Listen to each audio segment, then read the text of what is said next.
नमस्कार, आप देख रहे हैं हिंदी खबर। आपके साथ मैं हूं मोनिका सिंह। दिल्ली धमाके के बाद जामा मस्जिद में खौफ का मंजर है। सवाल है कि देश की राजधानी दिल्ली कितनी महफूज है।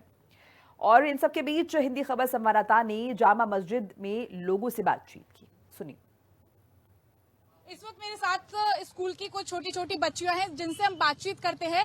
क्या वो अवगत है, क्या उन्हें पता है इस रेड फोर्ट पर जो ब्लास्ट हुआ उस बारे में। क्या नाम है आपका? आफिया। आफिया, आपको पता है रेड फोर्ट के पास में ब्लास्ट हुआ? यस। क्या पता है, किसने बताया, कैसे पता चला आपको? मेरे मामा ने बताया था मेरे को। वो वहाँ पे गए थे ना, तो उन्होंने बताया था मेरे को कि वहाँ पे ब्लास्ट हुआ है। अच्छा, तो आपको डर लगा? यस। फिर अब आप स्कूल आई हो, रेड फोर्ट के बहुत पास में आपका स्कूल है, तो आपको डर लगता है स्कूल आने में? नहीं। नहीं लगता? तो बोला आपको किसी ने कि थोड़ा संभल के रहना, अच्छे से रहना? यस। किसने बोला, क्या बताया? मम्मी ने बोला था।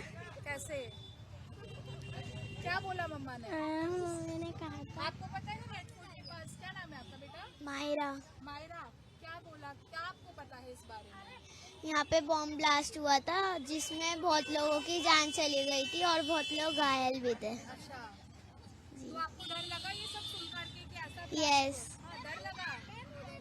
हमें लगा था। एक सेकंड, क्या पता है आपको? क्या बोलते हैं, हमारे मामू ने बताया था कि वहाँ पे बॉम्ब ब्लास्ट हुआ है, तो जब कभी तो डर नहीं लगता था रिक्शे में जाते हुए, तो अब डर लगा था बहुत। अब आपको डर लग रहा है? यस। कैसे डर? हाँ बेटा, सबसे बात करेंगे। अब आपको डर लग रहा है? हाँ। तो क्या मन में आ रहा है, कैसा फील करते हो आप? ऐसा लग रहा है कि हमारे पास ही बम है और ब्लास्ट हो जाएगा। आपको ऐसे डर लगता है? यस। आपको मैम, यहाँ पर मेरी मम्मी ने बताया था कि लोगों के फेफड़े अंदर से, लोगों के हाथ, और यहाँ पर 14 लोगों की मौत हुई है और एक छोटा सा बच्चा भी मरा और बहुत गंदी वाली आग भी लगी है। तो आप स्कूल आते हो, आपको डर लगता है क्योंकि अभी 2 दिन पहले ही ब्लास्ट हुआ? मैम, पहले डर नहीं लगता था, अब डर लगता है। अब डर लगता है? Yes ma'am. तो फिर आप डर डर के स्कूल आ रहे हो? Yes ma'am. कुछ नहीं होगा, अच्छे से रहिए, अच्छे से पढ़ाई करिए। अच्छा, ये एक और छोटी बच्ची है। हाँ, बताओ बेटा। मैम, क्या? जब वो बम क्या हुआ? जब बम फटा था तो तेज आवाज हुई थी। आपने सुना था बेटा ऐसा? यस, अच्छा, मैंने कहाँ देखा रहते हो? बेटा। एक सेकंड, आप कहाँ रहते हो बेटा? दुजाना हाउस में। कहाँ? दुजाना हाउस। तो आपने सुना था जब? यस, जब हम लाल किले में आग लग गई, सारी गाड़ियाँ वाड़ियाँ सब जल चुकी है। आपने देखा था? आप आई थी वहाँ पर? जी, मैं परसों गई थी। तो जब बम फटा था तो वहाँ पे बहुत सारे इंसान वो मर चुके थे, वो हो गए थे। तो आपको ये सब देख के मन में डर लगा आपको? नहीं लगा? बहुत ब्रेव हो आप। मैं अपने मम्मी पापा के साथ थी। तो अब आप स्कूल आते हो, आपको ऐसे डर नहीं लगता बेटा? नहीं लगता। ये देखो, ये ब्रेव बच्ची है। अब बताओ बेटा। मैं, हमारी ना जो वो है ना अम्मी है ना, तो ना वो ना यहाँ पर ही ऑफिस में काम करती है लाल किले के पास। तो ना जब अम्मी ना हमारी ऑफिस से निकल रही थी ना, तो ना 7:15 बम फूटा था और अम्मी को आवाज आई थी। आपकी अम्मी को आवाज आई, तो आप गए थे वहाँ देखने के लिए? नहीं, हमारी अम्मी ने देखा था कि वहाँ पर वो थी बहुत सारी। अम्मी ने बोला नहीं संभल के स्कूल जाओ? मैम, हाँ, मम्मी भेज रही थी हमें स्कूल। अच्छा, अम्मी स्कूल नहीं भेज रही?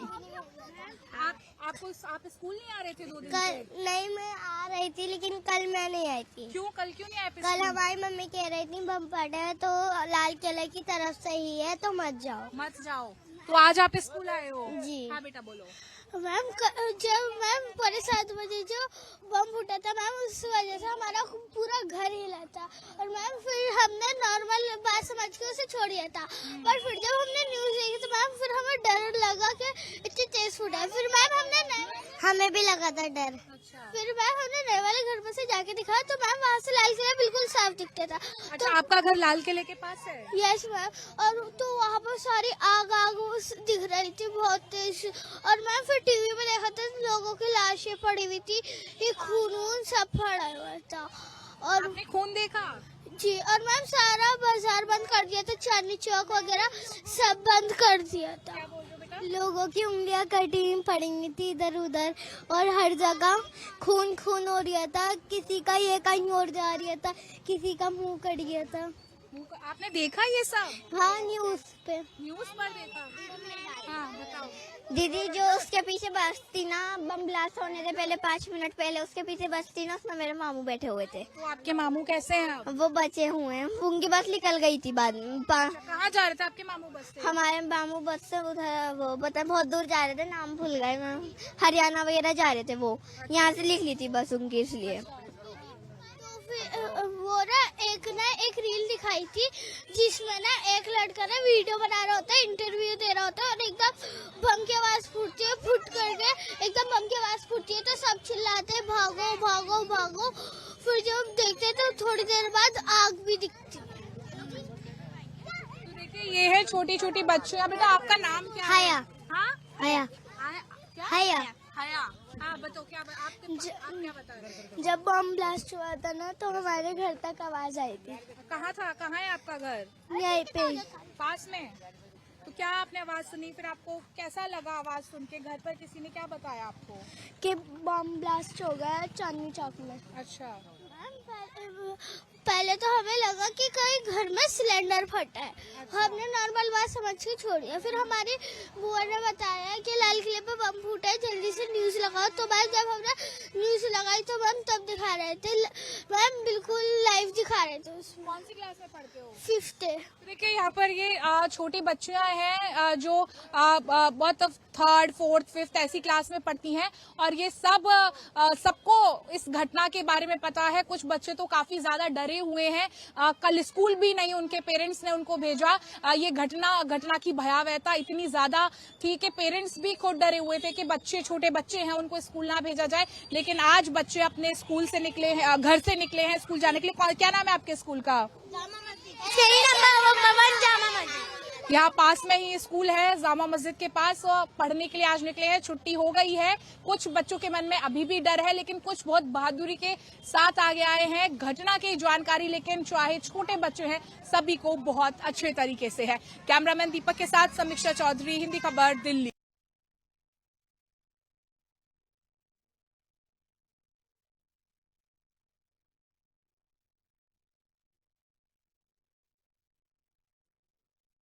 तो छोटी छोटी बच्चियों को आप सुन रहे थे और कितना खौफ उनके मन में है वो सुन रहे थे। धमाके के बाद जामा मस्जिद में खौफ का मंजर है, माहौल है, और सवाल यह है कि देश की राजधानी दिल्ली कितनी महफूज है। इन सब के बीच हिंदी खबर संवाददाता ने जामा मस्जिद के लोगों से बातचीत की है और लगातार ये लोगों से जानने की कोशिश की जा रही है कि आखिर लोग इस धमाके के बाद किस तरह से खुद को क्या दिल्ली में महसूस कर रहे हैं।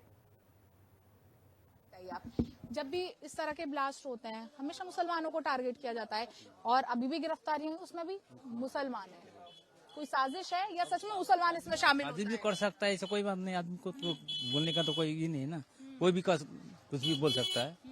हाँ, हम लोग से बाहर का आदमी हम लोग तो मुसलमान को क्यों बदनाम करते हैं, या फिर सच में वो शामिल होते हैं? अब हम लोग क्या बोल सकते? क्यों आप अपने धर्म के लिए नहीं बोल सकते? बोल सकता है, हम लोग अपना धर्म के लिए, हम लोग अपना धर्म के लिए बोल सकता है, लेकिन बोलने के लिए तो हम लोग को तो ही चाहिए ना। वो बोलने के लिए तो हम लोग हक चाहिए, तो वो भी नहीं है ना हम लोग का। हर किसी को अपनी बात रखने का हक है, संविधान हर किसी को हक देता है अपनी बात रखने लेकिन का। बोलने का हक देने से नहीं देख सकता ना, हम लोग बोल सकते हैं। आपको बोलने का हक नहीं है, बोलने का अधिकार नहीं है? हाँ हाँ, बोलने का अधिकार है। बताइए फिर आपको क्या लगता है? अब क्या बोलेगा हमारू, जो हुआ अब तो देखिए पुलिस प्रशासन जो करेगा वो अब समझेगा, हम लोग तो अब कुछ करने नहीं सकेगा ना। अब वो तो है, अब मुस्लिम का ऊपर टारगेट लगा रहा है, मुस्लिम के ऊपर टारगेट कर रहा है।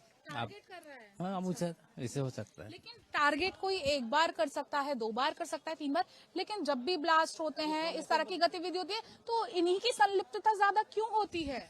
अब तो वही बात है, हम लोग उतना तो कैंडिडेट नहीं है ना। मुसलमान का ब्रेन वॉश करना आसान है? हो सकता है, जल्दी वो दूसरों के साथ मिल जाते हैं, नहीं सर, गद्दारी करने लग गद्दारी दे सकता है। वैसे मुस्लिम के ऊपर गद्दारी कर सकता है, करता है। अब क्या करेंगे, वो लोग को तो रोल हो गया, रोज हो गया, ठीक है। लोग हैं, अलग अलग तरह की बातें हैं, लेकिन जिस तरह का धमाका दिल्ली में हुआ वो कतई भूला नहीं जा सकता, भुलाया नहीं जा सकता।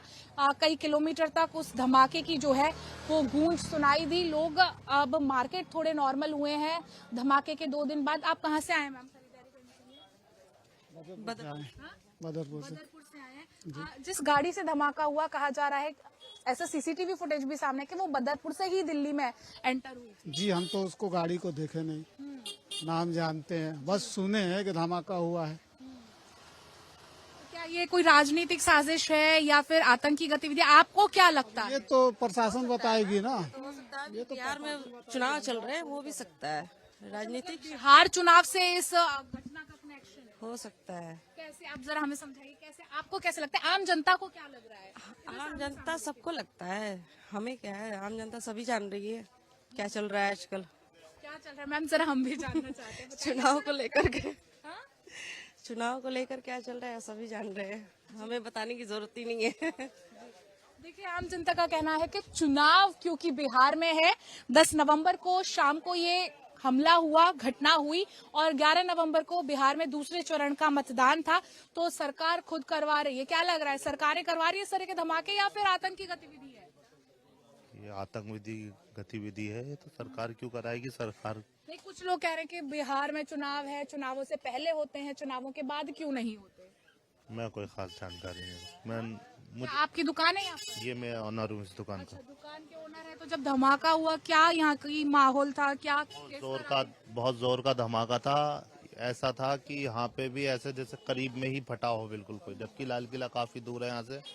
ऐसा लगा जमीन सी हिली, बहुत जोर का, बड़ी घबराहट वाला माहौल था। फिर कुछ देर बाद खबर पता लगी लाल किले पे धमाका हुआ है और बहुत लोग जख्मी हो गए, बड़ा दुख वाली बात है। अच्छा, एक बात मैं और आपसे जानना चाहूंगी, क्या मुसलमान लोगों को टारगेट किया जा रहा है या वो वास्तव में इन गतिविधियों में इन्वॉल्व होते हैं?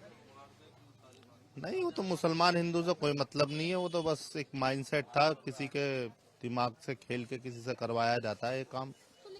देखिए, जितने भी ब्लास्ट होते हैं हमेशा देखा जाता है मुसलमानों के नाम सबसे पहले आते हैं, तो क्या मुसलमानों का ब्रेन वॉश करना इतना आसान है कि वो किसी के भी बहकावे में आ जाते हैं?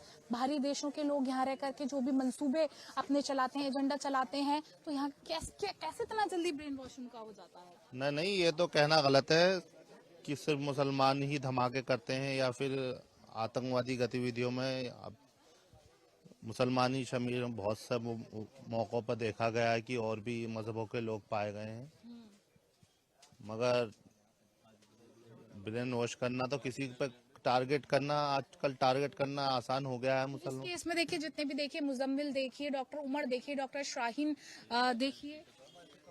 हाँ, तो वो अभी उन पे आरोप लगे हैं, अब जो दोषी हो उसे सजा मिले, बस हम तो यही कहेंगे, बस और इससे ज्यादा ये क्या। आतंकवाद आपको कैसे लगता, कैसे खत्म कैसे होगा, क्या लगता है कैसे खत्म किया जाना चाहिए? क्योंकि आतंकवाद कोई एक व्यक्ति नहीं था, वो एक सोच है, मानसिकता है।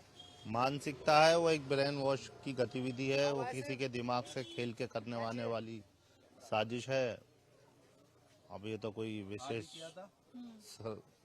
स्पेशलिस्ट ही बता सकता है कैसे खत्म होगा। मैं तो बिल्कुल, देखिए, जिस तरह से बातें कही जाती हैं कि आतंकवादी हमला है, कैसे वो सोच को पनपाया जाता है, कैसे वो सोच पनपती है। यहाँ पर कई लोग खरीदारी करने और आए हैं। आंटी, जो धमाका हुआ, पता है आपको उसके बारे में? बोलेंगी? लोग बोलने से भी काफी बचते हुए यहाँ पर नजर ही आ रहे हैं। खरीदारी करने आए हैं, मार्केट आज थोड़ा यहाँ पर खुलने लगा है, खरीदारियां भी यहाँ पर हो रही हैं, लेकिन एक सवाल सबके दिलों में, मन में जो है वो चल रहा है कि आखिर दिल्ली क्यों दिल्ली का दिल, क्यों वो जगह जहाँ पर हजारों की संख्या में लोग आते हैं, घूमने के लिए आते हैं, खरीदारी करने के लिए भी आते हैं। तो ये सवाल अभी भी लोगों के जहन में है, लेकिन जांच एजेंसियां जो हैं अपना काम कर रही हैं। यहाँ पर और भी लोग मौजूद हैं, बात उनसे करेंगे। धमाका हुआ आपकी दुकान तक का? जी, मैं था नहीं दुकान पर, बच्चे थे, इनसे पूछो। क्या लगता है आपको कि क्या आतंकी लोग शामिल है, क्या पाकिस्तान से तार जुड़े हैं? नहीं, हमें कुछ नहीं पता इस बारे में। पता नहीं बोल रही, आपको क्या लगता है? ये तो हमें अभी कुछ पता थोड़ी है क्या था, आतंकवादी थे क्या थे। इतना बड़ा धमाका हुआ, आप इतना पास पास होने से क्या होता है? सुने होंगे, गए होंगे, देखा होगा, टीवी देखा होगा, न्यूज में देखा होगा, कहीं तो न्यूज में देखा था हमने। तो मैं वही पूछूं, आपका क्या मानना है? हाँ, जो भी है ये गलत है, कुछ किसी ने भी कुछ भी करा है, लेकिन गलत है ये। अच्छा, जी, इस तरह की स्थितियां फिलहाल दिल्ली में है। आपका नाम क्या है? विनोद कुमार जी। ये धमाका हुआ, क्या लग रहा है किसने करवाया? क्या आतंकी गतिविधि है? क्या समझा रहा है? मैं तो आज ही आया हूँ वहाँ से बाहर से, वैसे आतंकवादी गतिविधि लग रही है ये तो। हाँ आतंकवादी गतिविधि। हाँ। आतंकवादी गतिविधियों में मुसलमानों के नाम इतने ज्यादा क्यों आते हैं? नहीं, ये आतंकवादी को तो कोई जाति नहीं होती, आतंकवाद तो आतंकवादी है। जो आतंकवादी करे, जो देश के खिलाफ काम करे, वो आतंकवादी है। अच्छा। आतंकवादी का ना कोई जात होती है, ना कोई पात होती है, ना कोई धर्म होता है। वो बस एक सोच होती है जो उनके दिमाग में पनपती है कि किस तरह से नुकसान किया जाए, ज्यादा से ज्यादा लोगों को उस लपेटे में लिया जाए, लोगों को मौत के घाट उतारा जाए और इस तरह की घटनाओं को जो है वो अंजाम दिया जाए। हालांकि एनआईए की तरफ से भी 10 बड़े अधिकारियों की टीमों का गठन किया गया है। लगातार जांचें चल रही हैं। भैया क्या नाम आपका? बोलो भाई। क्या नाम आपका? राजकुमार जी। राजकुमार जी, कहाँ रहते हो? हम दरियागंज रहते हैं। दरियागंज में धमाके के बारे में मालूम है? नहीं, हमें नहीं मालूम है, तो अभी गांव से आया हूँ आज। सुना तो होगा कि हाँ सुना हूँ, मैं आज गांव से आया हूँ, मुझे मालूम नहीं। मालूम है? मुझे कुछ पता नहीं भाई, कहाँ रहते हो? मैं हरियाणा में रहता हूँ। देखिए, कुछ लोग तो ऐसे हैं कि देश का दिल दहल गया और उनको इस घटना के बारे में जानकारी ही नहीं। तो इस तरह की तस्वीरें फिलहाल दिल्ली से सामने आ रही हैं, लेकिन जल्द ही उम्मीद की जा रही है कि जांच एजेंसियां जो है अपनी जांच पूरी करेंगी। चार्जशीट जो है वो भी जल्द ही दायर की जाएगी। और भी बातचीत करते हैं लोगों से, यहाँ पर मौजूद हैं। धमाका हुआ कि आपकी दुकान तक भी धमाके की गूंज सुनाई दी? मैम, आप शॉप नंबर 52 में चले आओ, हमारे चाचा वो बता देंगे आपको। नहीं, आप नहीं थे क्या शॉप पर नहीं, उस वक्त? मैं नहीं था, आप चले आओ 52। एनआईए को गृह मंत्रालय ने जांच की जिम्मेदारी सौंप दी है। एनआईए पूरी जोर शोर के साथ लगी हुई है। ये जांच पूरा करने में अधिकारियों और टीमों का गठन कर दिया गया है। वहीं अब 13 नवंबर तक लाल किला बंद है, उसके बाद उसे खोला जाएगा। जांच लगातार तेजी से चल रही है और सभी को इंतजार है कि आखिर इस इतने कायराना हमले के पीछे कौन था। कैमरामैन दीपक के साथ समीक्षा चौधरी, हिंदी खबर, दिल्ली। 10 नवंबर 2025 ये वो दिन था जब देश का दिल कही जाने वाली दिल्ली दहल उठी थी। दहल उठी उस कार धमाके से जो दिल्ली में लाल किले के पास हुआ। न सिर्फ एक गाड़ी बल्कि कई और गाड़ियां उसकी चपेट में आई और बात मौत के आंकड़े की करें तो वो लगातार बढ़ता ही जा रहा है। घायलों की संख्या भी बढ़ती जा रही है। धमाका देखने वाले जो प्रत्यक्षदर्शी थे उनका तो सीधे तौर पर यही कहना था कि जब वो ब्लास्ट हुआ गाड़ी में पता ही नहीं चला कि कोई व्यक्ति उछल के कहां गिरा, किसी का हाथ कहीं कट के गिर गया, किसी के पैर कहीं गिर गए, किसी का धड़ कहीं गिर गया। इस धमाके की इंटेंसिटी इतनी ज्यादा तेज थी। बात अगर अब करें तो गृह मंत्रालय ने इस दिल्ली ब्लास्ट की जो जांच है वो एनआईए को सौंप दी है और इसके साथ एनआईए की टीम लगातार साक्ष्य सबूत जुटा रही है। देश भर में छापे मर रहे हैं। देश रेड अलर्ट पर है, हाई अलर्ट पर है। तो वहीं देश से डॉक्टरों की गिरफ्तारी भी हो रही है, खासतौर पर उनकी जो इससे जुड़े हैं। कहीं ना कहीं इसका कनेक्शन पाकिस्तान से भी जोड़ करके देखा जा रहा है। इस वक्त मेरी मौजूदगी लाल किले के पास जामा मस्जिद से सटे मीना बाजार में है। आइए चलते हैं और यहाँ पर जनता से बात करते हैं कि आखिर इतना पास में ब्लास्ट हुआ वो कितना महसूस कर रहे हैं या क्या उनके मन में चल रहा है इस ब्लास्ट के बाद। दिल्ली में जो ब्लास्ट हुआ, क्या आपने देखा, क्या सुना आपने? जो भी हुआ गलत हुआ, बहुत ही गलत हुआ। ये देखने की लायक नहीं है, बहुत ही बुरा हुआ जो भी हुआ। ऐसा होना नहीं चाहिए। जिसने भी किया उसने गलत किया, उसके साथ कड़ी से कड़ी सजाई होनी चाहिए। और हम तो कहेंगे जो भी जिसने भी किया उसको मौत की सजाई होनी चाहिए। इसमें अक्सर ऐसा देखा है कि एक धर्म विशेष से जुड़े लोगों का नाम क्यों आता है जब भी इस तरह की गतिविधि होती है? देखिए, इस विषय में हम कुछ नहीं कह सकते, चाहे किसी भी धर्म का कोई हो। उनको आप बस आपके जरिए यही बोलेंगे, कड़ी से कड़ी उनकी आपका कहना है कि जो भी आरोपी है, चाहे किसी भी धर्म का है, जो भी आरोपी पाया जाता है उसको सजा दी जाए? जी बिल्कुल, बिल्कुल होनी चाहिए।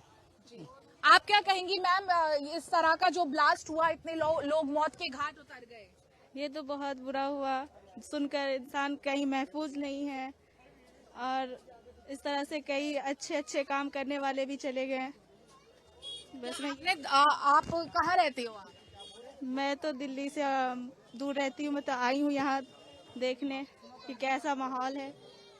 मतलब आप दिल्ली की रहने वाली नहीं? नहीं, मैं बिहार की रहने वाली हूँ। अच्छा, आप बिहार से यहाँ पर आए? जी जी। देखिए, लोगों के मन में कहीं ना कहीं थोड़े डर का माहौल भी है। चाचा क्या कहेंगे, ये जो धमाका हुआ? ये बहुत गलत हुआ है, कोई भी उनके जल्द से जल्द सजा मिलनी चाहिए हमको। अच्छा, आपको क्या लगता है, क्या ये महज एक गाड़ी का ब्लास्ट था या कहीं ना कहीं कोई आतंकी गतिविधि इसके पीछे छुपी? आतंकवादी की कोई करे, आतंकवादी थे सब। हाँ, सबको सजा मिलनी चाहिए। आपने सुना होगा डॉक्टर फरीदाबाद में गिरफ्तारियां हुई है। डॉक्टरों के पास इतना विस्फोटक मिला है। डॉक्टर जिसको भगवान कहा जाता है, अल्लाह का दर्जा दिया जाता है, जान बचाने वाला डॉक्टर होता है। गलत है, वो सब गलत है, बिल्कुल गलत है, सब गलत है, सबको। और भी लोग यहाँ पर मौजूद हैं, उनसे भी बातचीत करेंगे। दिल्ली ब्लास्ट हुआ लाल किले के पास, उस बारे में आप अवगत हैं, जानते हैं उस विषय में? जी। क्या उस बारे में आपका मानना है कि क्या कोई आतंकी गतिविधि है या क्यों सिर्फ एक धर्म विशेष से, समुदाय विशेष से जुड़े लोग इसके लिप्त होते हैं, उनके ही नाम क्यों सामने आते हैं? इसके बारे में हम कुछ नहीं कह सकते। ये तो गवर्नमेंट अच्छी तरीके से जाते हैं, बेहतर तरीके से जानती है, और आम जनता अच्छी तरीके से जानती है ये किसकी प्लानिंग है और किस सोची समझी प्लानिंग है, हम जानना चाहते हैं। नहीं, जो आम जनता महसूस कर रही है उस विषय में बताइए, आपको क्या लगता है किसकी प्लानिंग है? ये सब पॉलिटिकल खेल है, इसके अंदर आम जनता का कोई दोष नहीं है। वो सब बेकसूर बेचारे मरे हैं, जो मरे हैं। राजनीति इतने निचले स्तर पर गिर गई कि लोगों की जान की परवाह नहीं। जी जी, राजनीति ही है ये। आप ये देखिए, जो मरे हैं मासूम गरीब लोग मरे हैं। इससे ना कोई अमीर मरा, कोई किसी नेता का लड़का मरे, जो मरे बेचारे रोजमर्रा के काम करने वाले लोग मरे। इससे किसको फायदा हो रहा है? ये सिर्फ बिहार का इलेक्शन जो हो रहा था उसका ध्यान भटकाने के लिए करा गया है, और कुछ नहीं। तो आप इस बात को मानते हैं कि बिहार चुनाव है, उससे ध्यान भटकाने के लिए ये पॉलिटिकल, ये पॉलिटिकल इशू था, और कुछ नहीं, और कुछ नहीं। मतलब सरकारें, राजनीति का स्तर इतना बड़ा एक्सपोज कहाँ से आ जाएगा? ये धमाका हुआ है, इसके पीछे आप कहते हो हमारी इंटेलिजेंस बहुत काम करती है, लेकिन क्या काम करती है? दिल्ली के अंदर गाड़ी 6 घंटे गाड़ी घूमती रही दिल्ली के अंदर, फिर भी किसी को कुछ नहीं पता। तो इसके पीछे में कई डॉक्टर हैं जिनके पास इतना विस्फोटक मिला है। डॉक्टर उमर का वो कहाँ से आया? कश्मीर से भी कनेक्शन जुड़े हैं, पाकिस्तान से कनेक्शन जुड़े हैं। डॉक्टर शाहीन जिनकी गिरफ्तारी हुई है, वो जैश ए मोहम्मद की भारत में लेडी चीफ है। ये सब इलेक्शन के टाइम पे क्यों होता है? इलेक्शन से पहले क्यों नहीं होता? भारत सर सुनिए एक सेकंड, ऐसा पहली बार तो नहीं है जब इस तरह के धमाके भारत ने देखे हैं। इससे पहले भी हुए। 26/11 में कौन सा इलेक्शन था? जी, वो भी इलेक्शन से पहले था, वो 6 महीने पहले इलेक्शन से था। जो भी काम होता है इलेक्शन से पहले होता है। इलेक्शन के बाद कभी हुआ है? अब कभी नहीं होगा। कहीं इलेक्शन होता है जब ये काम हो जाता है, या तो हिंदू मुस्लिम राइट हो जाएंगे, हिंदू मुस्लिम होता रहेगा, या ये बम विस्फोट हो जाएंगे। जान तो आम नागरिकों की जा रही है ना, इसमें सरकार को क्या लेना देना? चाचा, ये भैया कह रहे हैं कि ये चुनावी प्रोपेगेंडा चलाने की कोशिश सरकार। मैं रोज बैठता हूँ, मैं क्या मुझे आप मेरी बात आ रहे हैं रोज, आप मैं बैठता हूँ। मैं नहीं अरे हमें क्या पता इसमें, किसी और से बोलिए। अरे हमें नहीं पता आपको। और भी लोग ये बातचीत करते हैं। ये जिस तरह का ब्लास्ट दिल्ली में हुआ, क्या ये एक महज घटना थी या साजिश थी या किसी की तरफ से करवाया गया ब्लास्ट? देखिए मैडम, ये तो बता नहीं सकते कि किसने करवाया नहीं करवाया। जिनने भी करवाया बहुत बुरा करवाया। और फिलहाल वक्त तो चला एक छोटे से ब्रेक का। खबरें लगातार जारी, आप देखते रहिए हिंदी खबर।